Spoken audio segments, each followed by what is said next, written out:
Sir जय Hind. Major general राजन Kochhar sir, जय हिंद। बहुत बहुत शुक्रिया समय देने के लिए। Thank you sir. जय Hind Rajesh ji. Thank you sir, आपने समय दिया। दरअसल ऑपरेशन सिंदूर में पॉज हुआ है और तब से लेकर अभी भी मैं इस सोच में हूं कि आगे क्या होना है।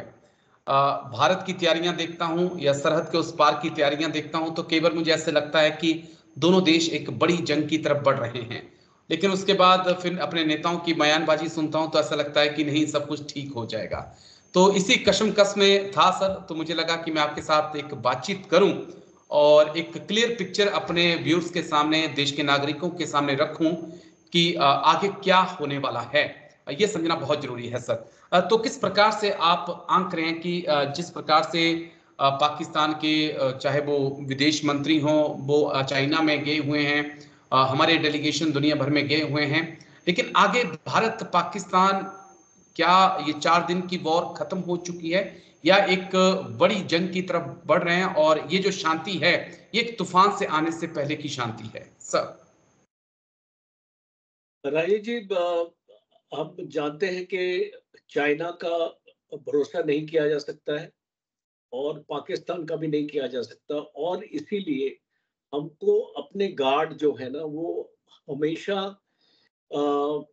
चौकन्ना हमको हमको रहना पड़ेगा, क्योंकि पाकिस्तान एक लड़ाई की तैयारी कर रहा है। जो वॉर इंडिकेटर्स हम जिनको बोलते हैं वो पाकिस्तान से जो आ रहे हैं वो ये सजेस्ट कर रहे हैं कि पाकिस्तान अपने आप को मजबूत कर रहा है। चाइना ने अपना देखा कि कैसे उनका एयर डिफेंस सिस्टम फेल हुआ था। देखिए, आपको एक चीज समझनी पड़ेगी, एक 4 दिन की लड़ाई में आप एक एनालिसिस नहीं कर सकते कि उनका सिस्टम कितना अच्छा था या खराब था। जी। बिकॉज एक आधा अगर एक जगह अगर उनका सिस्टम ने अगर काम नहीं किया, इसका ये मतलब नहीं कि बाकी जगह वो काम नहीं करेगा। और आपको टोटलिटी में सिचुएशन को देखना पड़ेगा, और इसीलिए मैं बोलता हूँ कि कॉम्प्लिसेंसी नहीं हो सकती है। भारत के पास मैक्सिमम 6 महीने का टाइम है, जी। और अगर पाकिस्तान से कोई ऐसी हरकत आती है तो उसकी जवाबी कार्रवाई के लिए हमको रेडी रहना है, क्योंकि चाइना उसके साथ एक कोलिसिविटी में है, और वो उसको जो हथियार उसके पास नहीं है, जो इंफॉर्मेशन उसके पास नहीं है, जो टेक्नोलॉजी उसके पास नहीं है, वो चाइना दे रहा है उसको। जी। तो हम एक इसको लूजली हम इसको बोल सकते हैं कि this is China's proxy war against India and Pakistan is going to be the front. तो चाइना ने पाकिस्तान की वनरेबिलिटीज को अच्छी तरीके से एनालाइज किया है कि आज पाकिस्तान चाइना के ट्रैप में फंस चुका है, जी। और जो ट्राई चाइना उसको एक अपना मदद दिखा रहा है, वो भारत के अगेंस्ट उसको लड़ाई के लिए उकसाया जा रहा है, और बल्कि मैं ये बोलूंगा तो डिप्लोमेसी का बहुत इंपॉर्टेंट रोल है अभी। और अगर हम ये लड़ाई नहीं चाहते हैं, बिकॉज कोई भी देश लड़ाई नहीं चाहता है। जी। देखिए, हमारी इकोनॉमी एक हाई ग्रोथ रेट पर है, पाकिस्तान की इकोनॉमी लो ग्रोथ रेट पर है। लड़ाई होती है तो किसको ज्यादा फर्क पड़ेगा? भारत को। बिकॉज बिल्कुल। भारत की इकोनॉमी को और पीछे चली जाएगी। पाकिस्तान के पास बचा ही क्या है तो उसको पीछे जाने के लिए? और उसको चाइना जब उसको इतनी उसको मदद मिल रही है और उसको 50% के कॉस्ट पे उसको स्टेल्थ फाइटर भी मिल रहा है इस तरीके की, तो आज जो पाकिस्तान के हालात हैं, जैसे कि आपके चीफ को फील्ड मार्शल बना देते हैं, जी। और चीफ और अपनी पद को छोड़ता नहीं है, वो अपनी पद में कायम रहेगा, और उसमें मुझे कोई डाउट नहीं है। और जो पॉलिटिकल एस्टेब्लिशमेंट है, प्राइम मिनिस्टर है, वो तो एक पपेट है इनके सामने। जो चीफ बोलेगा जो ये करे। एनएसए भी अपना बंदा लगा रखा है। तो जो ये सिग्नल्स असीमत। है जी। हमको पहचानने चाहिए सिग्नल्स, और मुझे कोई शक नहीं है आपके प्रोग्राम में बताने के लिए कि आने वाले वक्त में हमको एक लड़ाई के लिए एक चुनौती आएगी और हमको उसके लिए तैयार रहना पड़ेगा। जी, 2-3 पॉइंट जो मैं आपसे समझना चाहूँगा। पहला पॉइंट तो मेरा ये है कि जो 4 दिन तक कॉन्फ्लिक्ट चली या उससे पहले या उसके बाद में, एक चीज़ साफ हो गई कि कम से कम नाम के लिए ही सही, लेकिन पाकिस्तान के पीछे चाइना खड़ा है। नाम के लिए नहीं, वो तो काम के लिए भी खड़ा है। टर्की काम के लिए खड़ा है। अज़रबैजान की हमने वहाँ पर एक भूमिका देखी। लेकिन भारत के पक्ष में हमने किसी भी बड़े देश की कोई बयान भारत के पक्ष में नहीं देखा। उसमें हम अमेरिका को ले लें, फ्रांस को ले लें, दोस्त रूस की बात भी करना मुझे लगता है कि यहाँ पर बहुत जरूरी है। खासकर क्वाड जिसको लेकर बहुत ज्यादा बातें होती थी, वो उस क्वाड के देशों की तरफ से भी कोई प्रतिक्रिया नहीं आई। तो हम आने वाला जो सिनेरियो है उसको कैसे देख सकते हैं सर? क्योंकि एक एग्जाम्पल जो रूस यूक्रेन जंग से निकल कर आया है कि कोई देश अपने बलबूते पर अब जंग नहीं लड़ सकता है, क्योंकि तमाम पावर्स जो हैं अब दूसरे कंट्री के पीछे खड़ी हो जाती हैं।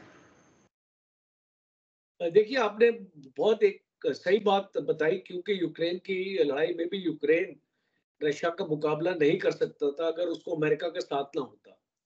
और बिल्कुल सर।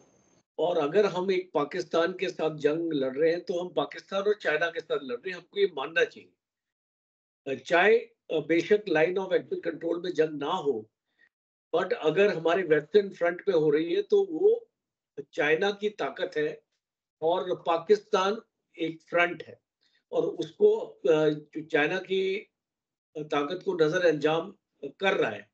तो इसका मतलब है कि पाकिस्तान के साथ चाइना भी है, टर्की भी है। अब हमारे साथ कौन है? और ये आपने बहुत ही एक सही पर्सपेक्टिव रखा है सामने कि हमारे पास, हमारे साथ रशिया हमारी लड़ाई नहीं हमारे लिए लड़ेगा। रशिया एक चाइना के साथ उसका बहुत ही एक लिमिटलेस, है ना, यू अनलिमिटेड जी। उसकी एग्रीमेंट है, तो वो उसके साथ अनलिमिटेड एग्रीमेंट में है। और इसीलिए अगर ये जंग होती है तो रशिया अपने आप को दूर रखेगा। अमेरिका आपके साथ जो स्ट्रेटेजिक पार्टनरशिप से एग्रीमेंट है, अगर आपको उससे हथियार चाहिए तो वो आपको देगा, बिकॉज उसका मकसद तो यही है कि आप लड़ो और हमसे जी। हथियार लो। और इसको बाकी और कौन देश रह गया आपको इसको हेल्प करने के लिए? अभी फ्रांस से हमने राफेल का सोर्स कोड मांगा था, वो भी शायद फ्रांस हमको नहीं दे रहा है। तो ये सारी जो पॉलिटिकल पेच है, ये आई थिंक हमारे लिए एक लेसन है कि हम बहुत एक्सपेक्ट करते हैं, हम लोगों को मदद करते हैं जब उनको जरूरत होती है, हम एक एक्स्ट्रा माइल तक जाते हैं। पर जी। जब आपके ऊपर चुनौती होती है तो उस टाइम पे आपको आपको असलियत में आपको पता चलता है कि कौन आपके दोस्त है, कौन आपके दुश्मन है। तो the test of friendship lies in situations of adversity बोला जाता है। तो ओके। जब आपकी एडवर्सिटी जब आपके ऊपर आती है तभी आपको पता चलता है कि दोस्त कौन है, दुश्मन कौन है। और अब हमको पहचान लेना चाहिए कि हमारा दोस्त कौन है, हमारा दुश्मन कौन है। उसी प्रकार से आपको अपनी फॉरेन पॉलिसी को आगे लेके जाना चाहिए। और ये एक फ्यूटाइल एक्सरसाइज होगी कि आप बहुत एक्सपेक्ट करो, बिकॉज आज का जमाना गिव एंड टेक का है। आज का जी। जमाना स्ट्रेंथ रिकॉग्नाइजेज स्ट्रेंथ, ताकत ही दूसरी ताकत को पहचानती है। और ओके। अगर आपके पास वो ताकत नहीं है तो आपको लोग नहीं पहचानेंगे। तो आई थिंक ये जो लेसन है हमारे लोकल पॉलिटिक्स से, हमको इसको दूर हटके इसको सोचना है कि जब तक आप ताकतवर नहीं है, आपको दोस्त कम मिलेंगे। जब दोस्त आपकी बिल्कुल। ताकत बढ़ेगी तो आपके दोस्त भी बढ़ेंगे। इसको आपको समझ लेना चाहिए। जी। एक पॉइंट और जो मैं समझना चाहूंगा, इस 4 दिन की बैटल में एक चीज साफ हुई कि आने वाली वक्त की जो बैटल्स होंगी उसमें ड्रोन्स का, मिसाइल्स का, रॉकेट्स का बहुत ज्यादा इस्तेमाल होगा। मे बी टैंकों की लड़ाई वो लास्ट में, थल सेना की वो चीजें लास्ट में आए, इसके लिए हिंदुस्तान को कितना तैयार आप देखते हैं? क्योंकि फिलहाल जो भारत ने कर दिखाया है, इसकी कल्पना ना तो चीन ने की थी ना टर्की ने की थी, लेकिन चैलेंजेस बढ़ेंगे आगे। देखिए, हमारी काफी अच्छी प्रिपरेशन है ड्रोन्स के। अगर हम उसको मामले में है तो हमारे पास काफी आधुनिक ड्रोन्स हैं, और हमारे पास ऐसे ड्रोन्स हैं जो नुकसान पहुंचा सकते हैं पाकिस्तान को। मिसाइल्स हमारी पाकिस्तान से बेहतर है।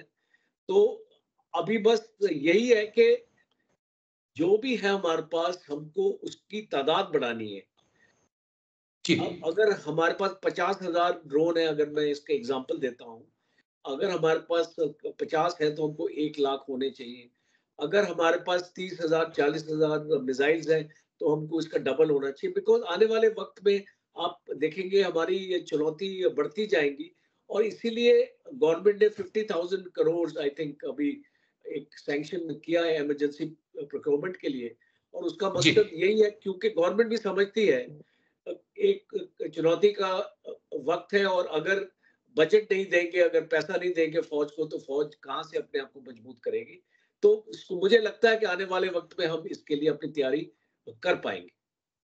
जी, बस एक आखिरी पॉइंट है, थोड़ा सा हटकर है, माफी चाहूंगा, लेकिन मुझे लगा कि मैं आपसे पूछूं।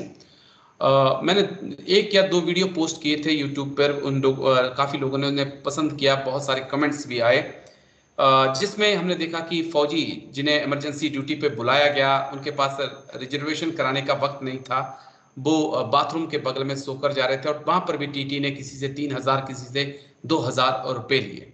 क्या यहाँ पर रेलवे को या डिफेंस मिनिस्ट्री को सोचना नहीं चाहिए कि इन फ्यूचर कभी भी फौजियों की जरूरत पड़े तो एटलीस्ट कम से कम एक कोच ट्रेन का उनके लिए हो? देखिए राजेश जी, नॉर्मली तो एक कोच होता है, वैसे एक हटा दिया सर 2022-21 में जब कोरोना आया, उसके बाद वो बंद कर दिया मोदी गवर्नमेंट ने। उसके बाद तो आई थिंक ये पॉइंट बहुत ही साफ हो गया है। मैंने भी ट्वीट किया है रेलवे मिनिस्टर को कि ये एक बहुत ही अफसोसनाक वाकया है जब आप अपने देश के सैनिकों के साथ इस तरीके का व्यवहार करते हैं, और उसको रेलवेज में उनको एक बेसिक आप उनको रिजर्वेशन नहीं दे पा रहे हैं, और जब वो आपके देश के लिए सरहदों पे जा रहे हैं, अपनी तैयारी अपना कर रहे हैं, और हो सकता है कि उनमें से कई वापस भी ना लौटे। तो आई थिंक ये बहुत इम्पोर्टेंट आपका मैसेज है, और हमको इस मैसेज को आगे तक हमको लेके जाना चाहिए। प्राइम मिनिस्टर को भी इसके बारे में संज्ञान होना चाहिए कि इस तरीके के जो वाकया हैं वो दोबारा से नहीं दोहराए जाएं, और जो भी करेक्टिव मेजर है उसको रेलवेज को इमीडिएटली ले लेना चाहिए। जी सर, थैंक यू, शुक्रिया, इस मुद्दे पर आपने बात रखी। मेरी लगातार कोशिश है, मैंने 2-3 वीडियो और बनाए हैं, आगे भी मैं बनाऊंगा, ताकि कम से कम डिफेंस मिनिस्ट्री और रेलवे मिनिस्ट्री तक एक बात पहुंचे, क्योंकि अच्छा नहीं लगता है सर, अच्छा नहीं लगता है कि एक जवान जो देश की सरहद की सुरक्षाओं के लिए जा रहा है, उसके लिए बाथरूम में जगह है। शर्म आती है, शर्म आती है सर। लेकिन फिर भी आप आए सर, और इतने गंभीर मुद्दे पर आपने बात रखी, इसके लिए दिल से शुक्रिया सर। Thank you. जय हिंद sir, take care. Thank you sir, thank you. जय राजेश जी, थैंक यू।